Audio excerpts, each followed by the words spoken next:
بسم الله الرحمن الرحيم ألف لام ميم ذلك الكتاب لا ريب فيه هدى للمتقين الذين يؤمنون بالغيب ويقيمون الصلاة ومما رزقناهم ينفقون والذين يؤمنون بما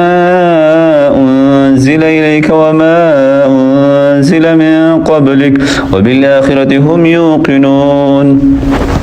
أولئك على هدى من ربهم وأولئك هم المفلحون إن الذين كفروا سواء عليهم أنذرتهم أم لم تنذرهم لا يؤمنون